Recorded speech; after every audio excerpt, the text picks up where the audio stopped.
వాస్తవానికి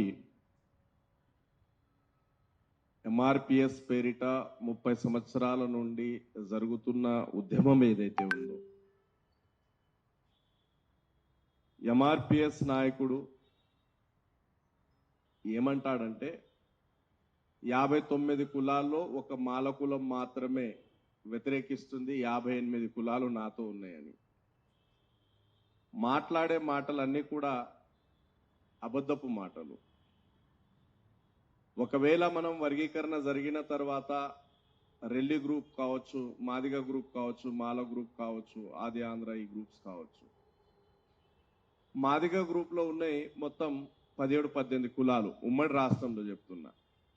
సపరేట్ తెలంగాణ రాష్ట్రంలో మాదిగ కులాలు ఈరోజు ఒక 10 నుండి 14 వరకు ఉండొచ్చు. మాల గ్రూప్లో మొత్తం 30 కులాలు ఉన్నాయి. మొన్నంత పెద్ద సభ అయింది. మాల అనుబంధ కులాలు వృత్తిరీత్యా వాళ్ళకు వచ్చిన పేర్లు, కానీ వాళ్ళ కులం మాల. ఇప్పుడు నీకు 30 కులాలు మద్దతు ఇచ్చినట్టు స్వయంగా ప్రకటించడం నీకు నిజంగా ఎంత అవమానం, ఇది ఎంత సిగ్గుచేటైన విషయం. 58 కులాలు నాతో ఉన్నాయని ప్రచారం చేస్తాడు. ప్రచారం చేయడానికైనా కనీసం కొద్దిగైనా జ్ఞానం ఉండాలి, బుద్ధి ఉండాలి, నీతి ఉండాలి, నిజాయితీ ఉండాలి. ఆ మాల గ్రూప్లో ఉన్న 30 కులాలు అంత పెద్ద సభను నిర్వహించడం, అన్ని కులాలు వచ్చినాయి కదా, మాల అనుబంధ కులాలు వచ్చినాయి కదా. అయినా ఆ గ్లోబల్ ప్రచారం ఒకటి జరుగుతూ ఉంది. అయితే ఈ 30 సంవత్సరాల్లో మాదిగలు వెనుకబడ్డారు, మాలలు దోచుక తిన్నారు, దొబ్బి తిన్నారు అని ఒక గ్లోబల్ ప్రచారం జరుగుతుంది. ఈ ప్రచారాన్ని నమ్మినటువంటి కమ్యూనిస్టు ముసుగులో ఉన్నటువంటి ప్రజాస్వామికవాదులు, విమలక్క కావచ్చు, మద్దతు ఇచ్చిండ్రు. సరే, మీరు ఎవరికైనా మద్దతు ఇవ్వచ్చు, అది మీ స్వేచ్ఛ. విమలక్కకు సూటిగా అడుగుతున్న అమ్మ, మాదిగలు వెనుకబడ్డారనడానికి నీ దగ్గర ఏ డాటా ఉంది? రెండవది, భారత రాజ్యాంగానికి వ్యతిరేకమైనటువంటి వర్గీకరణ అనే అంశాన్ని మద్దతిస్తున్నటువంటి మీరు ప్రజాస్వామికవాదులు ఎట్లా అవుతారు? సామాజిక న్యాయవాదులు ఎట్లా అవుతారు? ఇక ప్రెస్ మీట్లో రౌండ్ టేబుల్ సమావేశంలో ఈ రాష్ట్రంలో ప్రజాస్వామికవాదుల పేరిట చలామణి అవుతున్నటువంటి సోకాల్డ్ ఇంటలెక్చువల్స్, సోకాల్డ్ అంటాను, ప్రొఫెసర్ తిరుమలి మాట్లాడుతూ, మాలలు పెద్ద సభ పెట్టాడు, చాలా సంఖ్యలో వచ్చారు, వాళ్ళ ఆర్గ్యుమెంట్స్ విన్నాను, వాళ్ళు నిజంగా వ్యతిరేకించడానికి కారణం ఏంటో ఒకటి చెప్పలేదు అని ప్రొఫెసర్ తిరుమలి అంటాడు. ప్రొఫెసర్ తిరుమలి, విశ్వేశ్వరయ్య ప్రొఫెసర్, వీళ్ళిద్దరికీ నా సూటి ప్రశ్న ఏంటంటే, సుప్రీంకోర్టు 6 జడ్జిల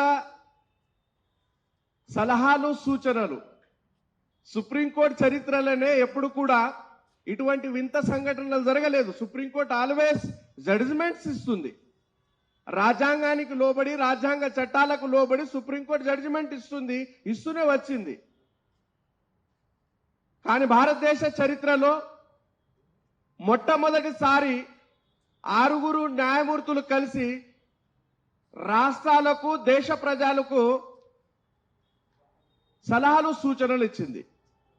మనం ఒక విధంగా ఆలోచించినట్లయితే, లక్ష్మీకుట్టి వర్సెస్ కేరళ కేసులో న్యాయమూర్తుల సలహాలు, సూచనలు న్యాయస్థానం సలహాలు, సూచనలుగా పరిగణలోకి తీసుకురాదు అని స్పష్టంగా చెప్పడం జరుగుతుంది.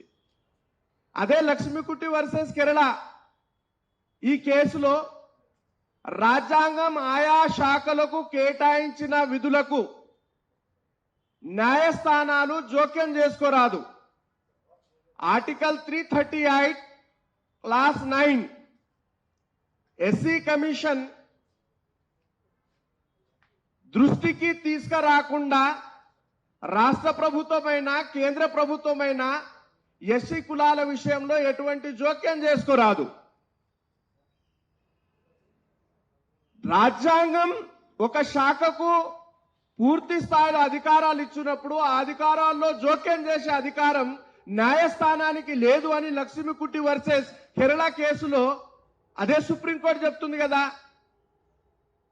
మరి ఆర్టికల్ 338 క్లాస్ 9 నువ్వు ఉల్లంఘిస్తూ ఈ సుప్రీంకోర్టులో ఉన్నటువంటి 6 జడ్జిలు రాజ్యాంగ స్ఫూర్తికి వ్యతిరేకంగా, రాజ్యాంగ చట్టాలకు వ్యతిరేకంగా కేవలం అకాడమిక్ ఎగ్జాంపుల్స్ ను దృష్టిలో పెట్టుకొని ఆర్టికల్ 15(4), 16(4) ప్రకారము ఆయా రాష్ట్రాలు ఇలా చేసుకోవచ్చు అని చెప్పినాయి.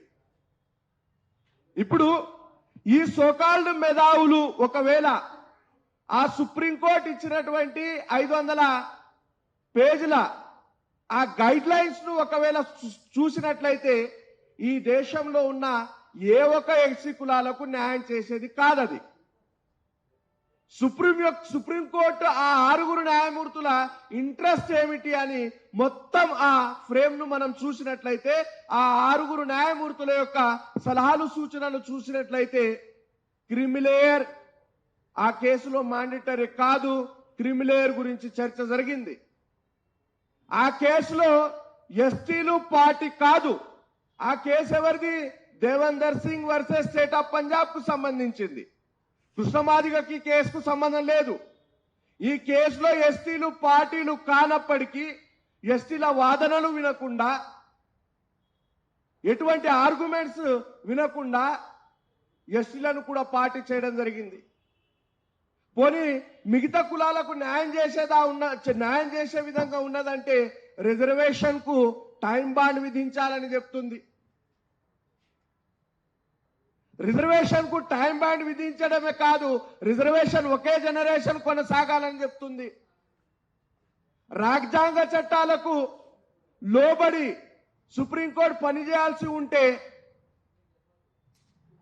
సుప్రీంకోర్టులో ఉన్నటువంటి ఆ 6 జడ్జిలలో ఒక జడ్జి ఏమంటాడంటే, భగవద్గీతలో చాతుర్వర్ణ వ్యవస్థ ఉంది, అన్సిట్ ఇండియాలో చాతుర్వర్ణ వ్యవస్థ చాలా గొప్పది, కాబట్టి కులాల పరంగా కాకుండా వర్ణ శిస్తాన్ని ఫాలో కావాలని చెప్తాడు.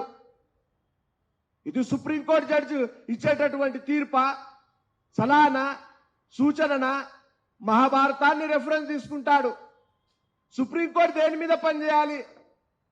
భారత రాజ్యాంగానికి లోబడి పనిచేయాలి.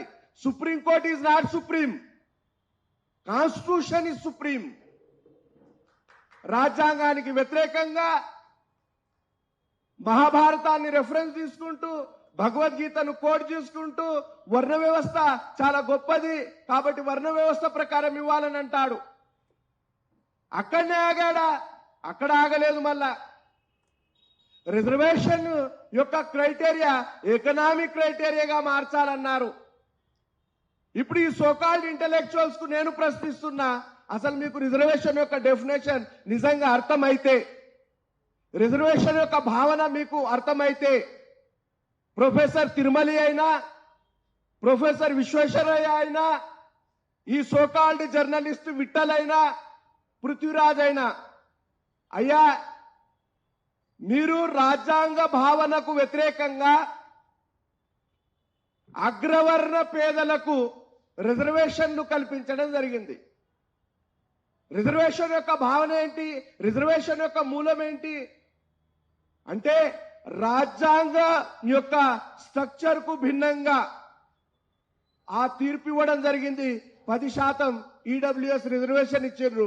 దీని పరిణామం ఎవరి మీద జరిగింది? ప్రధానంగా బీసీ రిజర్వేషన్ మీద జరిగింది.